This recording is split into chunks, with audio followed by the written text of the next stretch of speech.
black cherry? Black cherry seltzer. Wow. Okay. I feel like so not centered. That's good. Hey everybody, welcome back to my channel. It's Christina Alabato here. I am a Broadway, TV, film, and voice actor based here in New York City. And yeah, I'm here back on YouTube. I'm gonna open a bubbly water because tradition, am I right? So recently, as some of you know that follow me on other social medias, recently I was away at Hartford Stage for 2 months putting up the out-of-town tryout pre-Broadway run of Kiss My Aztec, the new John Leguizamo musical. And I figured this would be a great opportunity to, in deep detail, talk you through what it's like putting up a brand new Broadway-bound musical from start to finish of the out-of-town regional theater tryout. So I'm gonna take you through that process right now. So here we go. Kiss My Aztec, a new musical. Okay, so let's start from the beginning. So basically, when you put up a new musical, there's a ton of work that goes into making the musicals that you all see on stage that happen on Broadway or off Broadway or out of town or whatever. So right now I'm talking about the trajectory of what a musical usually does when it's trying to get to Broadway. In a nutshell, this show has been going around for a long time. There have been casts before me, there have been productions before me. Right before the pandemic, they went to La Jolla Playhouse and to Berkeley Rep, and they did the show, put it up, worked on it. Before that, they had done readings and workshops and all types of development to get it to the point where it could go on stage in California in 2018, I believe, maybe 19, but before the pandemic. So then the show had some plans, but the pandemic happened, so that all kind of halted. And then that brings us up to date to right now. So basically, my audition process for this, I'll start you from that because I'm new to this company. This is a new project for me. I came on board in January. You all know, I've talked about it on my TikTok, I've talked about it on other places, that sometimes with these developmental readings and workshops and labs, for those of you that don't know what a reading and a workshop and a lab is, I can really detail that in another video, but basically a 29-hour reading is the first thing that you usually do with a new musical. You read it out loud and sing all the music, usually with a bunch of actors,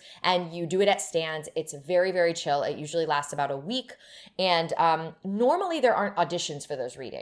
In general, casting basically pulls from the people they know, and they kind of match everyone up and say, oh, you'd be great for this part. Christina's great. She knows what she's doing. She's done a ton of readings. Let's use her. Whether I'm like perfectly right or not, it's really for the writers and creative team to like hear the show for the first time. So they really want just seasoned actors to get it done and get it up quickly so that the work can be done on the writing side and the creative side as they continue developing the project. So a lot of the time for readings, not all the time, it's usually just an offer that comes through from casting. I've heard a lot of questions from you actors that are kind of up and coming here in New York. How can I get into these developmental readings in these rooms? The best way to do that is to keep auditioning for other shows so casting gets to know you so that you become one of their people that they go, oh, she was really great. I saw her in an audition for this. Let's put her in the ensemble of the reading of blah, blah, blah that's happening next week. That's kind of how you start that. And sometimes there are auditions for readings. So in general, that's a reading. A workshop and a lab are further along in the development. Usually they last about a couple of weeks, sometimes as long as 6 weeks or even 2 months. So these workshop and labs, they range. There's a bunch of different contracts. You can look them up on Actors Equity if you're really interested in seeing the different tiers of workshops and labs. Basically what happens in those is it's a lot longer of a process, and in those lab settings, we can put the show on its feet. In the reading ones, you can't do that, but in the labs, you can basically stage the entire show with props and memorizing and a small set. You can do it in a rehearsal space, or you can do it in a theater, and then you have the actual production. So that's kind of like the, in a nutshell, contracts. I went through a lot of auditions to book the role of Colombina that I did in Kiss My Aztec. Joel Perez plays opposite me in Kiss My Aztec, and he's a friend of mine for so long. We just did Mystic Pizza together. We're on a voiceover animation together. We've known each other for years, and while we were doing Mystic Pizza, he was like, hey, have you heard of Kiss My Aztec? He was like, you're literally perfect for it. For the role of Colombina, you have to look into it, which is one of the reasons that I got this audition. So thank you, Joel. So basically what I was auditioning for in this audition process was the 29-hour reading of Kiss My Aztec to happen in January, a 4-week dance lab that was happening in February, the regional theater tryout of it in Hartford, and the Broadway production that is to be determined coming at some point. So this was a high stakes audition. The musical is written by John Leguizamo, who is like a legendary comedian and actor. If you don't know him, Google him. He's amazing. He has incredible one-man shows that have come to Broadway, but this is his first musical that he's ever written. It was being cast by Tara Rubin, who I love. And yeah, it was a team, a creative team that I didn't know very well. So this was really starting from scratch for me. Sometimes we get to go in rooms where people know us from something, or, you know, I go back in for Casey Nicholaw for a different show. Obviously, he cast me as Gretchen. He knows me.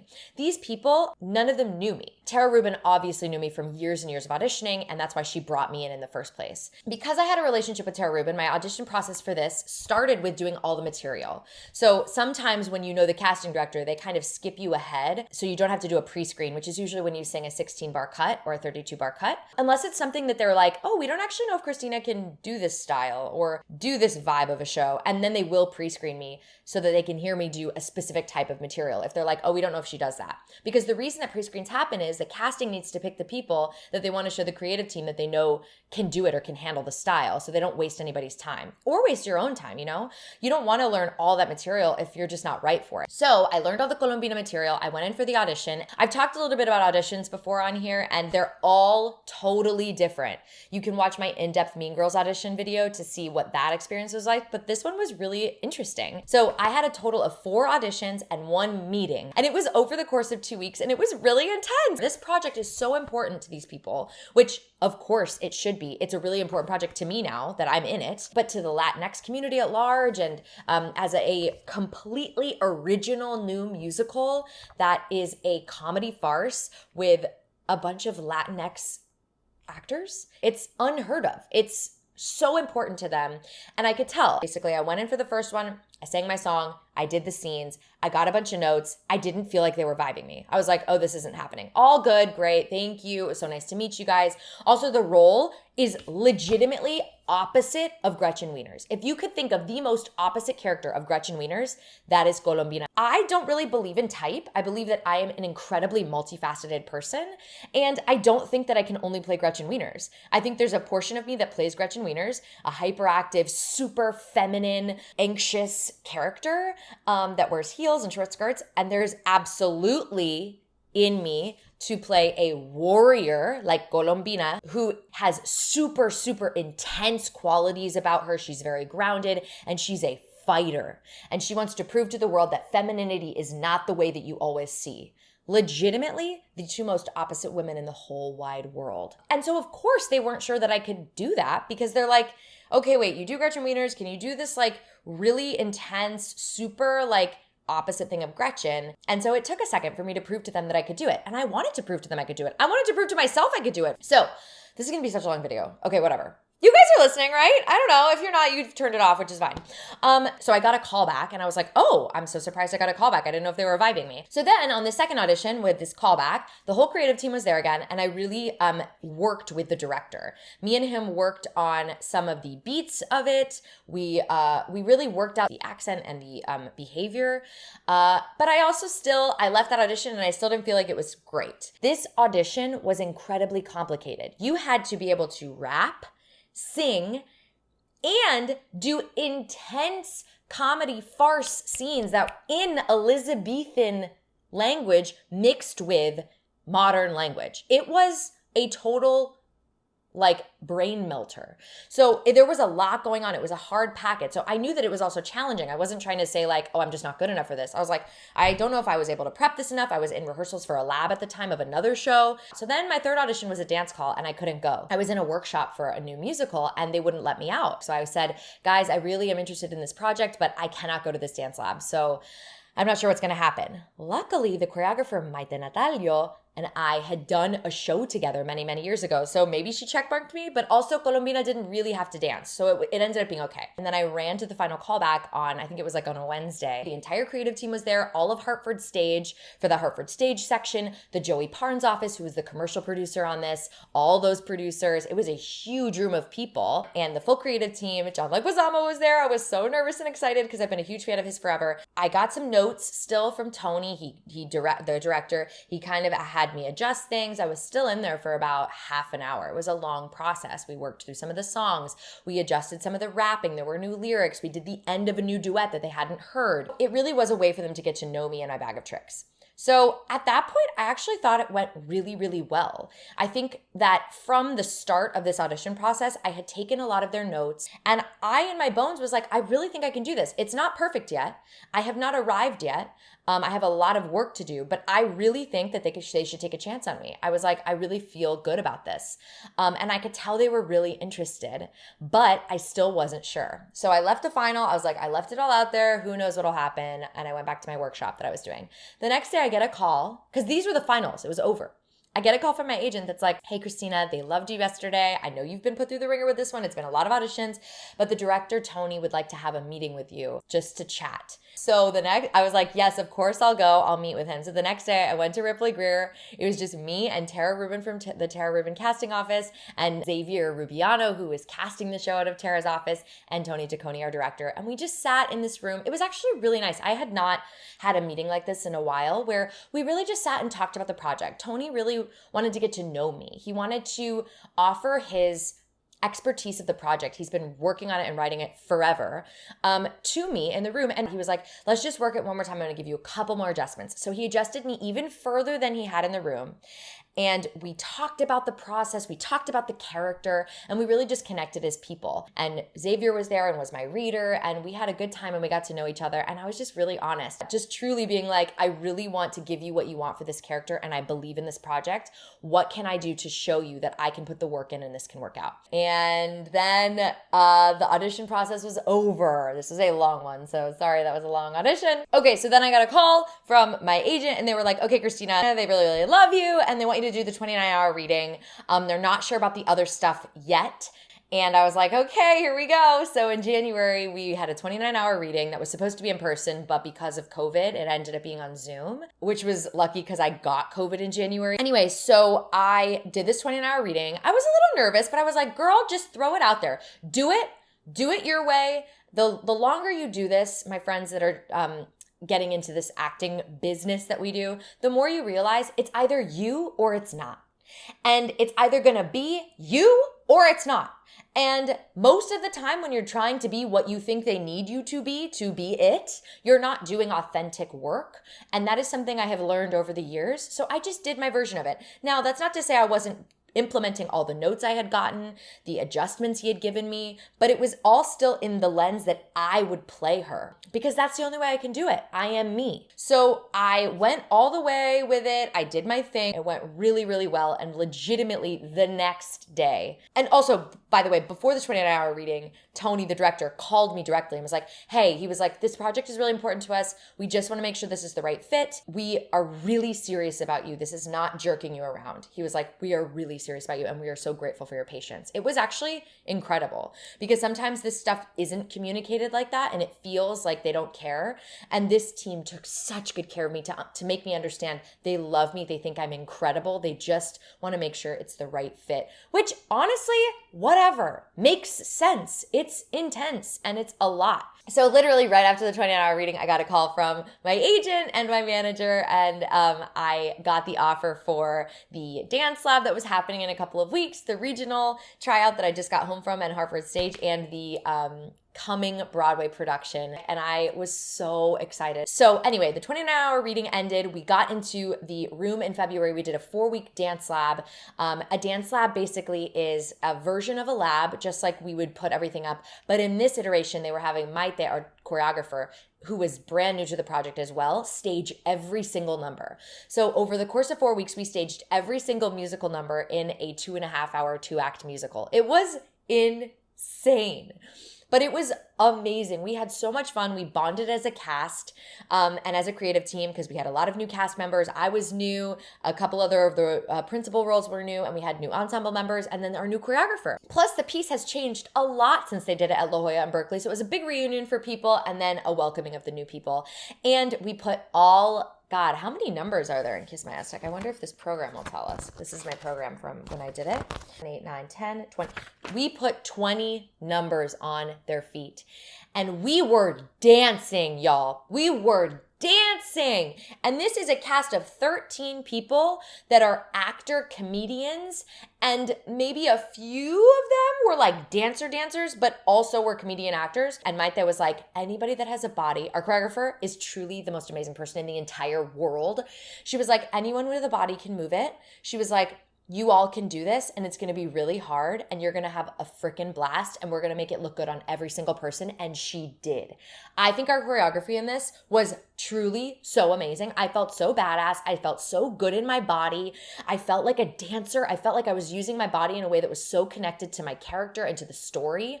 She's a genius. We put up all 20 numbers in 4 weeks. It was so much fun. It kicked our butts. All of us were sore and like, oh my God, it just totally kicked our butts. And we learned all the music too. Everyone knew the music, but there were a couple new songs. So we all learned the music, which was a great way for me to catch up before we started rehearsals for Hartford. These 4 weeks were pivotal. And it really helped our process in Hartford that we got the luxury of this 4-week dance lab, because Maite was like, a lot of this isn't going to change. I'm really putting these numbers up, experimenting. We changed them within the 4 weeks. So sometimes we'd get in and she'd be like, we're scrapping the entire opening. We're going to start over. But we were able to use those 4 weeks to really prep it for our rehearsal process for Hartford. So then fast forward, we had about, I think 6 or 7 weeks off, and then we started rehearsals for Hartford Stage. Rehearsals for Hartford Stage were actually incredible. We had a lot of time. Sometimes you don't get a lot of time, but the entire point of taking Kiss My AZTEC to Hartford Stage was to prep it and get it really ready for its hopeful Broadway life. Sometimes you go out of town to fundraise to get people interested in the show, but they had already done that in La Jolla and in Berkeley. So at this point, we had full commercial producers. That was really the main purpose of Hartford Stage, was to get this back on its feet in its new iteration and work on it. So with that being said, our run in Hartford Stage was so short. I think we ran for a total of 2 weeks plus an additional week of previews. So really we had about a 3.5 week run, which is pretty short. Maybe almost a month run, excuse me. A couple of weeks of previews. Previews are so vital, and then an entire 2-week run for the show. But our rehearsal process was long. I think we had almost 6 weeks of rehearsal, and we teched for 10 days, which is a long time for regional theater. Because again, this was all about continuing to develop the show and work on it. I don't want to say fix it because it doesn't need fixing, but develop. What is working? What is not? What are they laughing at? What are they not? Like all that stuff. What songs are hitting? What songs aren't? So we really took our time. We rehearsed in New York City for 3 weeks. We put everything up on its feet, fully memorized. I had really come in almost having the full script memorized. And we worked on it really, really hard during rehearsals, changing things and seeing if things were working. And basically what happens in a rehearsal process for a new musical, and I can go into depth about this at another time as well, even further, but essentially the first 3 weeks are learning the show and getting it on its feet. And every single day you're getting new pages. You check your little folder, and in the folder are new pages. So they rewrote scene 3. So you may have memorized it, but then you come back in and we rewrote it.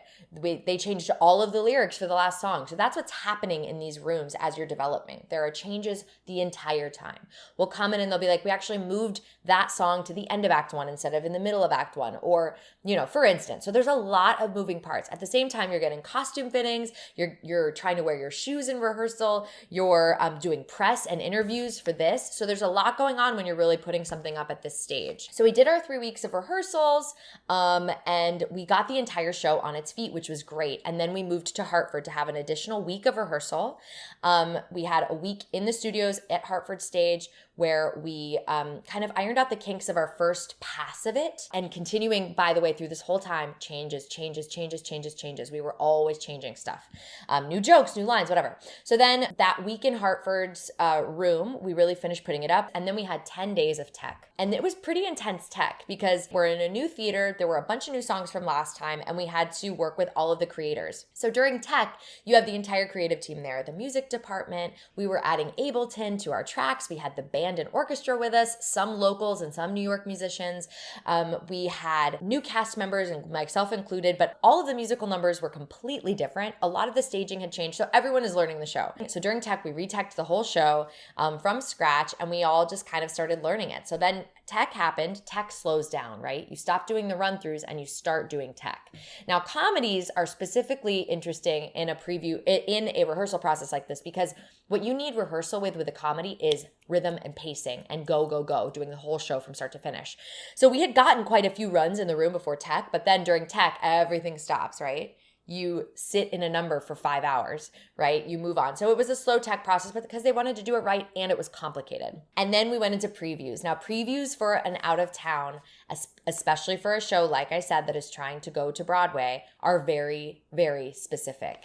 The creative team is there the entire time. We previewed, I think we had almost 2 weeks of previews because previews are vital for the creative team. And previews for us are insane. We are working insane amount of hours. If you go on my TikTok, I did a TikTok of a day in the life during previews. It's crazy. You wake up in the morning, you go straight to the theater, you work for 5 hours implementing changes. So we'll do the show at night and then I'll get there the next day. They'll be like, Christina, we rewrote this scene. Can you memorize it by tonight? If you can't memorize it by tonight, we'll try it tomorrow, but we'd really like you to try it tonight, even if you mess it up. Did you hear what I said? Even if you mess it up, which is why if you see previews of a Broadway show in New York City, sometimes previews are as long as 6 weeks in New York.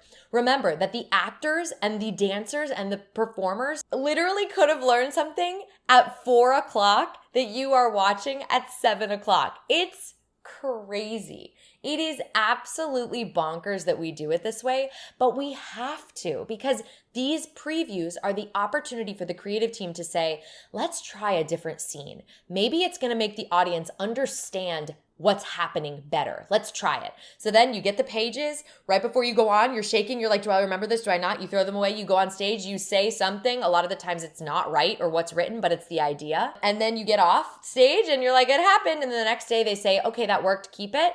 Or they'll say, scrap it, go back to the old version. So then you're like, what was the old version? So you go back to the old version. It's crazy and it's so fun. So our entire preview process was like that. Getting changes, trying new jokes, trying things that if something didn't land, we were like, why didn't it land? Was it a rhythm thing or was it that it wasn't funny? And if it wasn't funny, they changed it. These writers were amazing. They had no problem with being like, no, change it, cut it, it didn't work.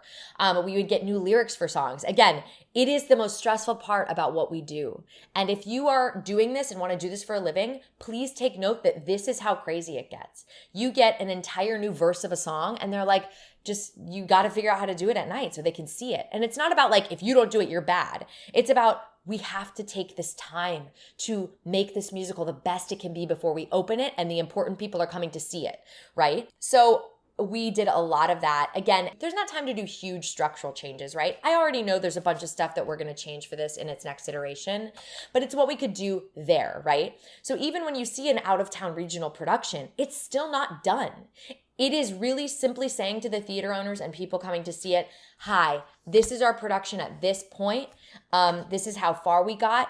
And we have all these things we're going to make even better if and when it transfers. But this is a great version of the show for you to see. And I think we were able to do that. I think we put up an amazing production of Kiss My AZTEC. I think it was so fun and so funny, and the audiences loved it. The Latinx community saw themselves in it. I felt so empowered that I had gone from all those auditions to actually performing the show. We are so happy with what we were able to do at Hartford Stage, and we can only hope and pray to the theater gods that it works out for us to come to Broadway, because I want you all to see it. It really is a funny, brand new musical, and I'm so grateful for it.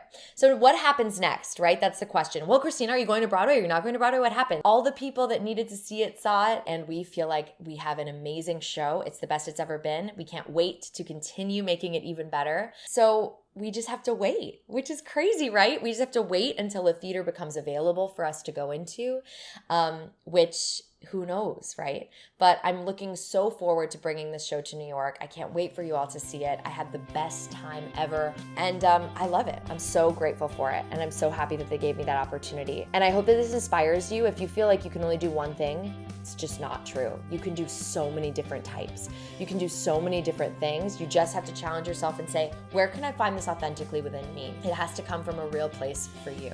And it did for me, and I feel so grateful that I got this opportunity. The minute I know something, I will tell you, and I'm so excited about it. Anyway, thank you all for watching. I hope this was interesting to you.